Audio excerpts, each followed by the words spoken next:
আসসালামু আলাইকুম প্রিয় দর্শক, আপনাদের সবাইকে সাদর আমন্ত্রণ জানাচ্ছি সিলেট ভিউ বাংলা ভিউ লাইভে। আপনাদের সাথে আছি আমি হাসান মোহাম্মদ শামীম, ক্যামেরায় আছেন মোজাম্মেল হক। দর্শক, এই মুহূর্তে আমরা অবস্থান করছি সিলেট শহরতলির তেমুখী বাইপাস সড়কের পার্শ্ববর্তী একটি মাঠে অবস্থান করছি। এখানে একটি কমিউনিটি সেন্টার আছে এবং কমিউনিটি সেন্টারের পাশে যে খোলা মাঠটি আমার পিছনে আপনারা দেখতে পাচ্ছেন, সেই খোলা মাঠে কিন্তু কিছু একটা করার জন্য প্যান্ডেল বাঁধা হচ্ছে এবং বাঁশ দিয়ে এখানে স্থাপনা তৈরি করা হচ্ছে। এবং আমরা যতটুকু জেনেছি যে এখানে আগামী 21 জুলাই যে আসন্ন কোরবানি ঈদ, সেই কোরবানি ঈদকে লক্ষ্য করে কোরবানির পশুর হাট বসানোর তোড়জোড় চলছে এবং আমরা আপনাদেরকে সেই কোরবানির পশুর হাট দেখানোর জন্যই মূলত আজকে এই জায়গাটিতে নিয়ে এসেছি।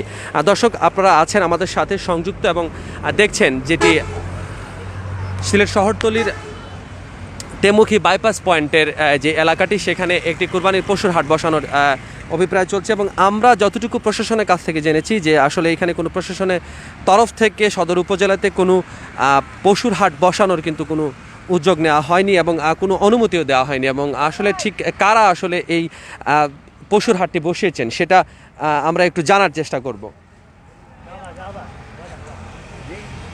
চাচা, এখানে কি হচ্ছে? এটা তো গরু বাজারের হাট। গরু বাজারের হাট কবে থেকে বসবে এই গরু হাজার? এটা তো সঠিক বলতে পারলাম না, আমরা তো আজকের থেকে কাজ করা ধরছি। শুধু কে দিয়েছে আপনাদের এই কাজটা? এটা আমরা মাজনের কাজ, আমরা তো ডেকোরেশন আন্ডারে, কোন মাজনে কার কাছ থেকে কাজ ডাকছে এটা আমরা বলতে পারি না। আচ্ছা, তো এই গরু আসতে কতক্ষণ লাগবে এখানে? এই তো আমরা কইতে পারবো। আপনারা কিসের কি আমরা ডেকোরেশনের কাজ করি, শুধু ঘর বান্ধায় দিব ঘর। তো কে কাজ দিয়েছে, কারা কাজ দিয়েছে সেটা কি জানেন না? জি না, এটা আমরা জানার।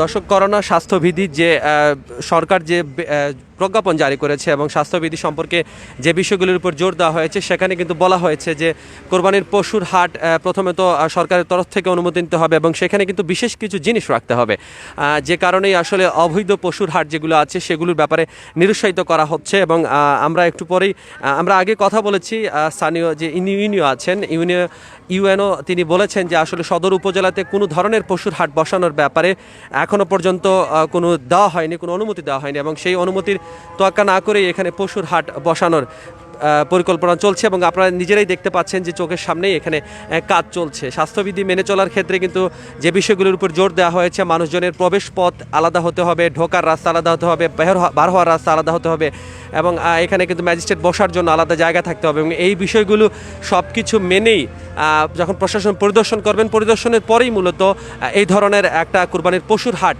বসানোর ব্যাপারে অনুমতি দেওয়া যাবে। কিন্তু সেই অনুমতির তোয়াক্কা না করেই কিন্তু এখানে একটা পশুর হাট বসানোর পরিকল্পনা চলছে। আমরা জানার চেষ্টা করব যে এই পশুর হাটটি কারা তৈরি করছেন।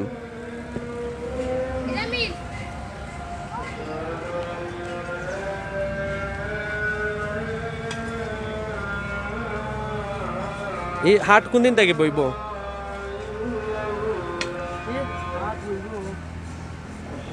চাচা, হাট বইব কোন দিন থেকে? হাট তো আপনার কাল দিন পরে বইতে পারে। বইতে পারে। যেগুলো অনুমতি পাইছেন নিতে? জিও খেয়ে দিচ্ছেন আপনারা অনুমতি? আমরা বসে কয়ে গেলাম যে আমরা অনুমতি পাইছি। খেয়ে নাম কি তা? আতাবুর রহমান ইকবাল। ইকবাল কোন জায়গার তখন তাই? ও তো আকালির বাসা। তাই না কইছেন যে এটা করার লাগে? জিও এটা কি তা আলাদা আলাদা নিও? ওই যে রুমগুলো সব একজনের? আপনারা কিতা হিসেবে কাজ করবেন কেন? আপনার ডেকোরেটরের পক্ষ থেকে আমাদের বসে তো ডেকোরেটরের ব্যবসা। আচ্ছা, ও আপনারা ডেকোরেটরের কাজ করবেন? দর্শক, এখানে যারা কাজ করছেন তারা সবাই দাবি করছেন যে তারা আসলে ডেকোরেটরসের পক্ষ থেকে এখানে তারা তৈরি করছেন এই কাজগুলো। এবং এখানে আসলে মূল যে আসলে ঠিক কারা এই জায়গাটিতে কোরবানি পশুর হাট বসাচ্ছেন তাদেরকে কিন্তু আমরা পাইনি। তবে প্রাসঙ্গিক তথ্য আপনাদেরকে জানিয়ে রাখতে চাই, আমরা একজনকে জানি যে যিনি এই পশুর হাটটি বসানোর ব্যাপারে একটা লিফলেট কয়েকদিন আগে বিলি করা হয়েছিল।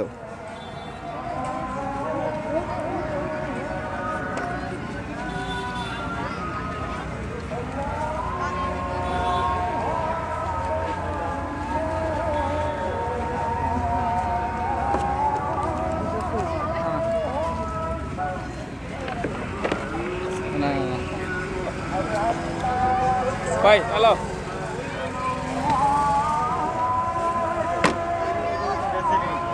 এই পশুর হাটটা খেয়ে বয়রাই কেন? আমাদের জানা মতো আমাদের হেলালা হিসাব তানোর ওখানে বয়রা গরু হাট জানা মতো আমার খেয়ে হেলালা হিসাব পুরো নাম কি তার? তাই হেলালা হিসাব নাম পুরা হেলা তাই বাসা ওই যে এইনো অনুমতি আসেনি সপ্তাহ পরে অনুমতি আছে কিনা আছে এটা আমি সঠিক জানি না জানেন না? জি না কবে থেকে বই করতে কবে থেকে বইব এই ধর 4-5 দিন আগ থেকে বইব বইব? যে আপনি জানেননি এখানে মালিককে এই জায়গায় বয়রা? জি না ভাই এখানে আমি সঠিক জানি না, তবে মাজন জানি ওগুলো এরা মাজন আর ও হাজি সাহেবের লোকে মাজন ওদেরকেও জানি। তবে গরুর হাট এখানে বইতো আমরা শুনছি যে বইতো, এবার এটা গেছে কি না তা সঠিক জানি না। প্রত্যেকবার বই নেই কেন? এটা প্রত্যেকবার বই নাকি যে আরবার মেলা হয়েছিল, মেলার সময় বইছিল, এরপরে আর বইছে না। আর মেলার পরে এই প্রথম বড় আবার আচ্ছা, এর আগে পর্যন্ত আর বইছে না। এই যারা কেউ আনছো নিলে জানেননি আপনারা? না এটা আমি জানি যে মেলার যে বাবুল আছিল, বাবুল এটা আনার কথা অতটুকু পর্যন্ত জানি, আর বাদ বাকি হইতে পারতাম না। কইতে পারেন না? এর বাদে আর যোগাযোগ হইছে না? যোগাযোগ কিতা এগুলো তো ভাই আমরা এলাকার মানুষ, আমরা মুখে মুখে যা শুনলাম তা, কারণ আমরা জনের লগেও না মাজনের লগেও নাই, যে জনে মাজনে তারা কিতা মাতেন না মাতেন এটা তারা ভালো জানে। তো স্বাস্থ্যবিধি মানিয়া পশুরহাট বোয়ার্ড কিতা আপনারা চাইনি? যে ইনশাল্লাহ এটা আমরা চাই, এটা আমরা এলাকার লাগেও ভালো হয়, আর স্বাস্থ্যবিধি মানিয়া যদি হচ্ছে এটা বউ আমরাও চাই এটা। দর্শক যেমনটা শুনছিলেন আপনাদেরকে জানাচ্ছিলাম সিলেট সদর উপজেলাতে কিন্তু আমরা ইউনিয়ন পরিষদের আমরা কিন্তু ইউএনের সাথে কথা বলেছি। ইউএনএ কিন্তু আমাদেরকে জানিয়েছেন যে এখনো পর্যন্ত সদর উপজেলাতে কোনো ধরনের কিন্তু পশুর হাট বসানোর ব্যাপারে অনুমতি দেওয়া হয়নি, এবং এখানে কিন্তু আমরা দেখাচ্ছিলাম যে একটি পশুর হাট বসানোর তোড়জোড় চলছিল। আমরা আশা করব যে সংশ্লিষ্ট কর্তৃপক্ষ এই ব্যাপারে সচেষ্ট হবেন এবং আসলেই এই মাঠটি কারা করছেন সেটা খুঁজে বের করবেন। দর্শক আমরা আবারও সংযুক্ত হব বাংলাভিউ লাইভে, দেখানোর চেষ্টা করব সিলেটের সর্বশেষ আপডেট। সে পর্যন্ত সবাই ভালো থাকুন, সুস্থ থাকুন, বাংলাভিউর সাথে থাকুন। খোদা হাফেজ।